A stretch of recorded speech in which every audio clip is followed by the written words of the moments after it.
ચોમાસું હજી બેઠું નથી પણ વરસાદી માહોલ તો જામી ગયેલો ક્યારનો છે। દક્ષિણ ગુજરાત સૌરાષ્ટ્રમાં તો ચોમાસું ક્યારનું બેસી ગયું હોય એવો કમોસમી વરસાદ વરસી રહ્યો છે। વાવાઝોડું તો ફંટાઈ ગયું પણ એની અસર હજી પણ છે। મે મહિનો આખો જાણે વરસાદી માહોલમાં જ વીતવાનો છે ને પછી જૂનમાં ગમે ત્યારે ચોમાસાના શ્રી ગણેશ થઈ જશે। એટલે હવે ચોમાસા સુધી ગુજરાતમાં વરસાદી માહોલ જ રહેવાનો છે અને આ વરસાદે ખેડૂતોને ભયંકર નુકસાન પહોંચાડ્યું છે। ખેતરમાં પડેલો પાક હજી પણ ઠેકાણે પડે એ પહેલા વરસાદ પાકને વેરવિખેર કરી નાખે છે। ખેડૂતોના મોઢા સુધી આવેલો કોળિયો છીનવી જાય છે।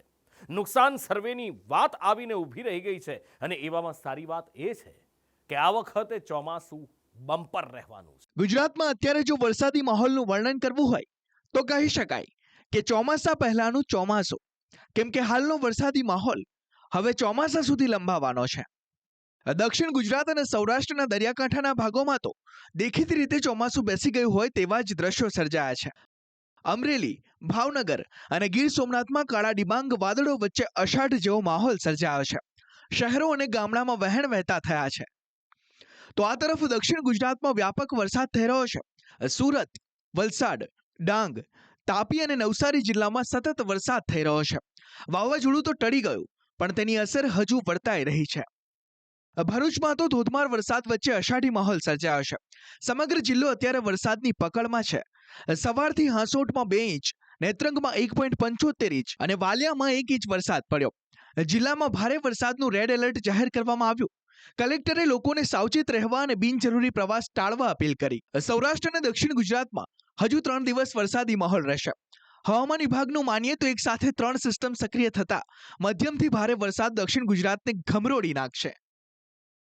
ભરૂચ, નર્મદા, સુરત, તાપી, નવસારી, ડાંગ, વલસાડ, દમણ, દાદરાનગર હવેલી, ભાવનગર, અમરેલી, ગીર સોમનાથ અને દીવમાં ભારે વરસાદનું ઓરેન્જ એલર્ટ આપવામાં આવ્યું છે। दिन 27, 28 और 29 में राज्य में स्कैटर्ड रेनफॉल होने का संभावना है।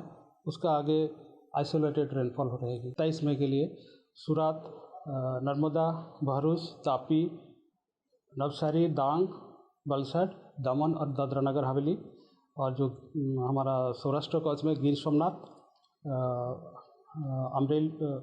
अमरेली, भावनगर और दीव, इसे ये है हमारा 27 मई का हैवी रेनफॉल का वार्निंग है। के साथ थंडरस्टॉर्म विथ लाइटनिंग रहेगा। विंड स्पीड भी 50 to 60 किलोमीटर प्रति घंटा में रहेगा। હવામાન નિષ્ણાંત અંબાલાલ પટેલે પણ 28 મેથી સમગ્ર રાજ્યમાં વરસાદની આગાહી કરી છે।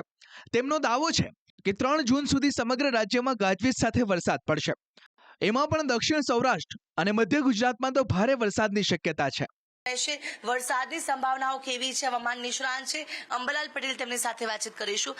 કાકા, વરસાદની કેવી પરિસ્થિતિ રહેવાની છે? કારણ કે અરબી સમુદ્રમાં સર્જાયેલ સિસ્ટમના કારણે પહેલેથી જ વરસાદ નોંધાઈ ચૂક્યો છે। હવામાનમાં આજથી જ પલટો આવશે। તારીખ 27 મેથી 3 જૂનમાં રાજ્યના વિવિધ ભાગમાં વરસાદ થવાની શક્યતા રહેશે। સૌથી મોટી વાત એ છે કે આ વખતે દેશમાં વરસાદ સારો રહેશે। ભારતીય હવામાન વિભાગનું માનીએ તો જૂનથી સપ્ટેમ્બર સુધી દેશમાં સરેરાશ 108% જેટલા વરસાદની શક્યતા છે। ગુજરાતમાં તો સિઝનના 119% વરસાદની આગાહી કરાઈ છે, જેની શરૂઆત જૂનથી જ થઈ જશે। अगले 3-4 दिन में हम यही बोले हैं कि महाराष्ट्र के और कुछ हिस्से में मानसून आएगा और इसके साथ साथ साउथ उड़ीसा, साउथ छत्तीसगढ़, आंध्र प्रदेश, तेलंगाना में मानसून आगे बढ़ने का संभावना है। કેરળમાં 8 દિવસ વહેલું બેઠેલું ચોમાસું હવે મુંબઈ સુધી પહોંચી ગયું છે। આગામી 3 દિવસમાં ચોમાસું મહારાષ્ટ્રથી લઈને છત્તીસગઢ સુધીના ભાગોને આવરી લે તેવી શક્યતા છે, જ્યાંથી ગુજરાત દૂર નથી। સામાન્ય રીતે ગુજરાતમાં 15 જૂનની આસપાસ ચોમાસું બેસતું હોય છે, પણ કેરળમાં ચોમાસાના વહેલા આગમનને જોતા ગુજરાતમાં જૂનના પહેલા સપ્તાહના અંતે ચોમાસું બેસી શકે છે, જો કે હજુ કોઈ આગાહી કરવામાં નથી આવી। ये कि गुजरात में इस बार अच्छा बारिश होगा और सामान्य से ज़्यादा बारिश होगा। ये जो 114 और 119 की बात करें वो सामान्य का संज्ञा है। जब वर्षा ±14% के अंदर होता है गुजरात रीजन में, हम इसको सामान्य वर्षा बोलते हैं और इस बार इससे ज़्यादा वर्षा होगा। सिमिलर सौराष्ट्र कच्छ की बात करें, जब ±19% लॉन्ग पीरियड एवरेज के अंदर होता है, इसको सामान्य बोला जाता है और इस बार इससे ज़्यादा वर्षा होगा, यानी 119% से ज़्यादा वर्षा होगा सामान्य से। ગુજરાતમાં ચોમાસાના આગમન અંગે હજુ કોઈ ચોક્કસ આગાહી નથી કરાઈ, પણ જે રીતે વરસાદ થઈ રહ્યો છે તેના કારણે ખેતીને નુકસાનનો સિલસિલો સતત આગળ વધી રહ્યો છે. લણેલો ઉનાળુ પાક હજુ તો ખેતરોમાં પડ્યો હતો, ત્યાં વરસાદે ખેડૂતોની મહેનત પર પાણી ફેરવી દીધું. આ દ્રશ્યો સુરતના ઓલપાડના છે, જ્યાં ખેતરોમાં પડેલા ડાંગરના પાકને ભારે નુકસાન થયું છે. સ્થિતિ એ છે કે ખેડૂતોએ પલળેલી ડાંગરને સુકવવા માટે તેને રસ્તાના કાંઠે પાથરવી પડી, કેમ કે ખેતરોમાં પાણી ભરાયેલા છે. 5 ખેડૂતનું છે, લગભગ 25 થી 30 વીઘાનું ડાંગર છે. હવે અમે કાલે કર્યું, હવે એને ઢાંક્યું બી, અમને વરસાદનો ડર હતો એટલે, પણ રાતના એટલું પવન ને વાવાઝોડું ને ભાઈ વરસાદ ફૂંકાયો કે તાડપત્રી બી અમારું ઢાંકેલું બધું ઉડી ગયું ને આ બધું ભાત અમારું પલળી ગયું. માંગ એ જ છે કે અમને આ સર્વે કરીને સરકાર કંઈ સહાય આપે ખેડૂતોને એમ, કારણ કે અમારા આખા વર્ષની આ જે મહેનતનું ફળ કે અમને કે આશા કે આમ કર આમ થશે તેમ થશે, થોડું ઘણું ખર્ચા અમારે નીકળી જશે, તેને બદલે આ તો પૂરું જ પાણીમાં જતું રહ્યું અમારું. તો સવારે પાછા આવ્યા જોવા માટે તો અમારા આખા ખેતરમાં ઝાડે બાજુ પાણી, એના વિડીયો પણ છે મારી પાસે, બધું જ છે. કેટલું પાણી હતું તમે? આ ઘૂંટણસમાં પાણી છે મારા ખેતરમાં. આ ભાત તમે જે જોયું છે ને, આ બધા ભાત પાણીની અંદર, એના ઉપર પાણી હતું હાલમાં. જે આપણે ખર્ચો કરેલો છે, ખર્ચો આપણને મળી નથી રહેતો. મારી પરિસ્થિતિ આ છે જ છે. મેં ભાત લાખ્યું છે, જેમાં પાણીમાં પીલાઈ ગયું છે, એ મારું 2 નંબરમાં ગયેલું છે કૂટ મારું ભાત. ઓલપાડ તાલુકામાં અત્યારે રસ્તા અને હાઈવે પર ઠેર ઠેર આવા દ્રશ્યો જોવા મળશે. ડાંગરના પથારાએ અડધા રસ્તા રોકી લીધા છે, પણ ખેડૂતો પાસે આમ કરવા સિવાય છૂટકો નથી. જેમનો ડાંગરનો પાક વધ્યો છે તેમણે મિલોમાં પાક વેચવા માટે વાહનોની લાઈનો લગાવી છે. ટ્રેક્ટર સહિતના મોટા વાહનોમાં ડાંગરને પ્લાસ્ટિકમાં સુરક્ષિત કરીને ખેડૂતો વેચવા લાવી રહ્યા છે. હાલમાં મારું ટોટલ ડાંગર પલળાઈને નષ્ટ થઈ ગયું છે, કારણ કે કમોસમી વરસાદને કારણે આ આખું જે લોકોના ખેતરોમાં પાણીનું ગળકાવ થઈ ગયું છે. આજે તમે અત્યારે હાલમાં ઓલપાડ જીનમાં ઘણા સભાસદો ખેડૂતો ટ્રેક્ટરની લાઈન જોવા મળે છે અને પોતાનો પાક બચાવવા માટે જે મહેનત કરી રહ્યા છે તે આજે તમે આ દ્રશ્યમાં જોઈ શકો છો. હવામાનની સ્થિતિને જોતા ખેડૂતોને પોતાનો પાક બચાવવાની સલાહ આપવામાં આવી છે.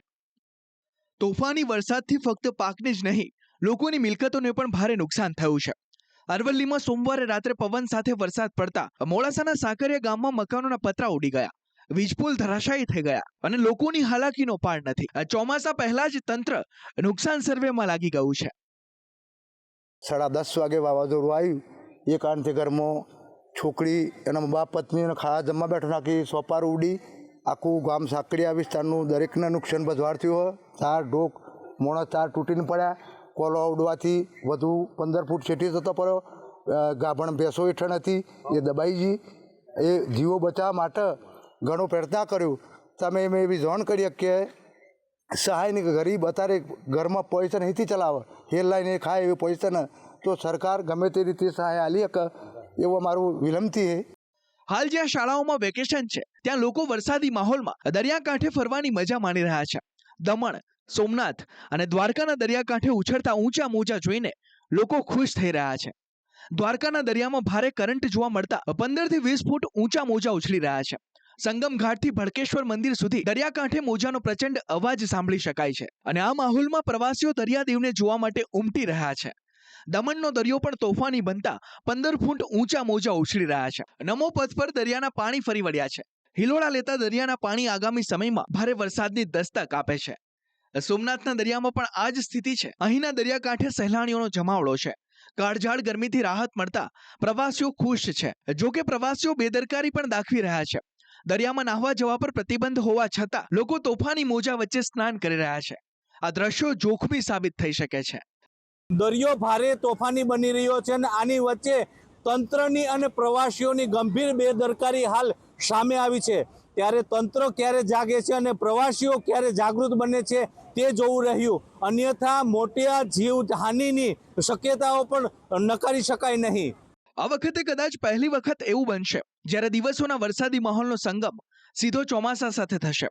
સારા વરસાદની આગાહી વચ્ચે ચોમાસા પહેલા જ ચોમાસાનું ટ્રેલર દેખાઈ ગયું છે. ત્યારે હવે રાહ જોવાઈ રહી છે કે ચોમાસાની સત્તાવાર એન્ટ્રી ક્યારે થાય છે.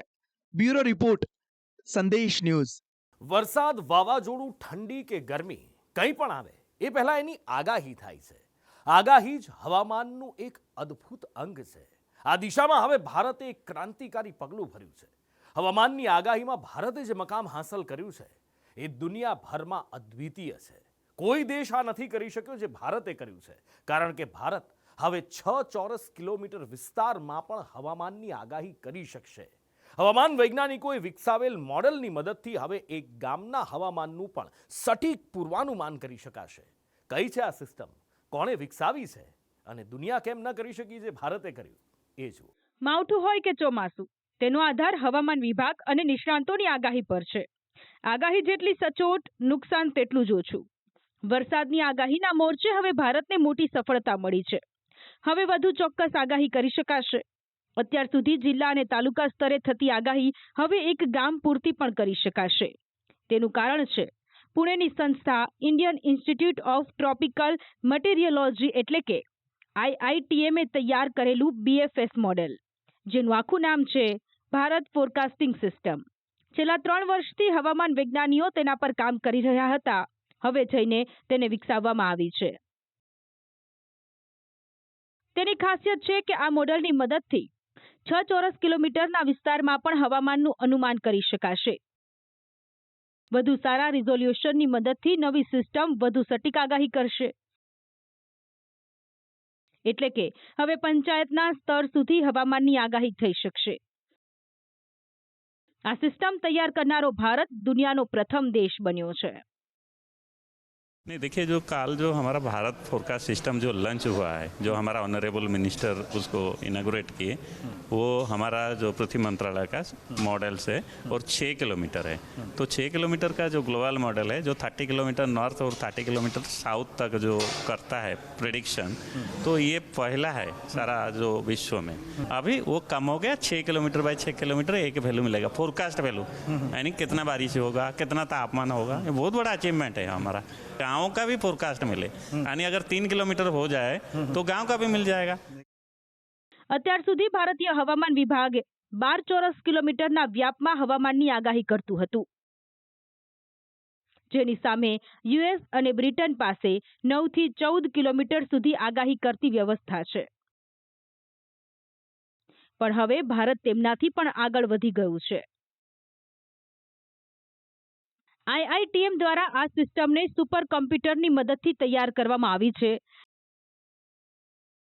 જેની સ્ટોરેજ ક્ષમતા 33 પેટાબાઇટ્સની છે. તેનું રિઝોલ્યુશન પહેલા કરતા વધુ સારું છે. BFS મોડેલને ચલાવવા માટે 40 ડોપલર હવામાન રડારના નેટવર્કના ડેટાનો ઉપયોગ થશે, જેની મદદથી હવે ચક્રવાત, વાવાઝોડા અને વરસાદની વધુ ચોક્કસ આગાહી કરી શકાશે, જેનાથી નુકસાન ટળશે. ભારત ખેતી પ્રધાન દેશ છે, ત્યારે ખેડૂતો માટે આ સિસ્ટમ આશીર્વાદ સમાન સાબિત થશે. એ સિસ્ટમનો ડેટા ભારત અન્ય દેશોને પણ પૂરો પાડશે. એટલે કે હવામાન વિજ્ઞાનમાં ભારતની સ્થિતિ વધુ મજબૂત બની છે. બ્યુરો રિપોર્ટ, સંદેશ ન્યૂઝ.